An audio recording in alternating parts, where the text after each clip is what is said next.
Sherman and Tingle in the morning. It's time to Ask Blanche.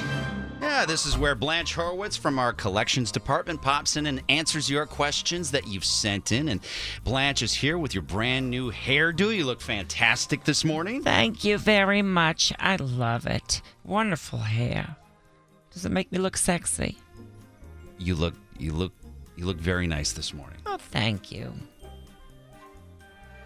Would you like to hear my email? I would love to. Dear Blanche, do you agree with not being able to wear white after Labor Day? Sincerely, Ella in Lake Bluff. Hello, Ella. Very interesting question. First of all, an explanation is needed for those who don't know. In the early 1900s, those who were well-to-do often wore white linen suits and white breezy dresses.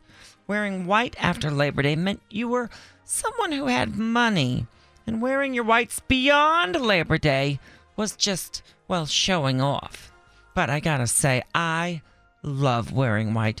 Don't let people tell you what to do. You know what, speaking of white, did you know I used to babysit Betty White?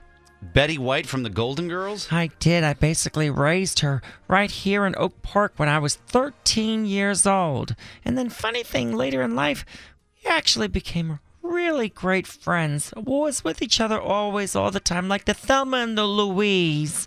We did everything together.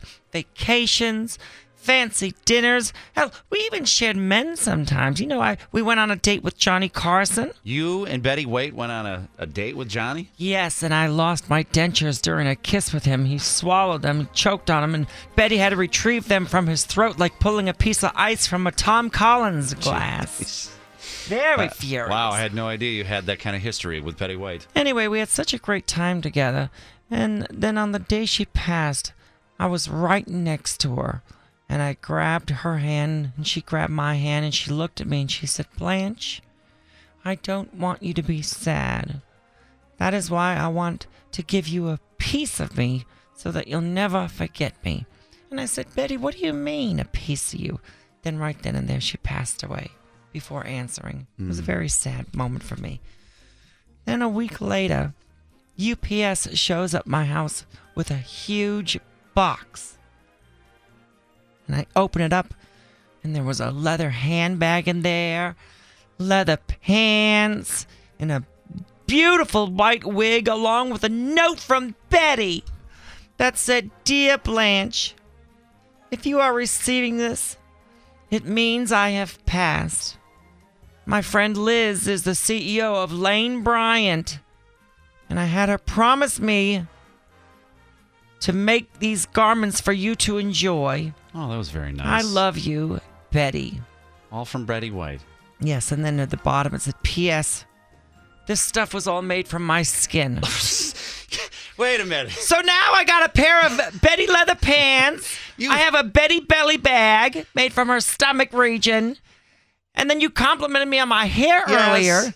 This is Betty's scalp. You are wearing Betty's scalp. Betty White. I feel like Hannibal Lecter right now. That is why you wear white all the time, because you're actually wearing white? I have 75% of Betty White on me right now. God. It's so wonderful. Oh, my God. Wow. You said I look good, though.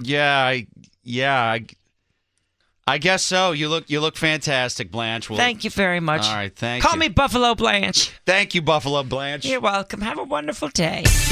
The Sherman and Tingle Show. Mornings on 97.1 FM The Drive, Chicago's classic rock.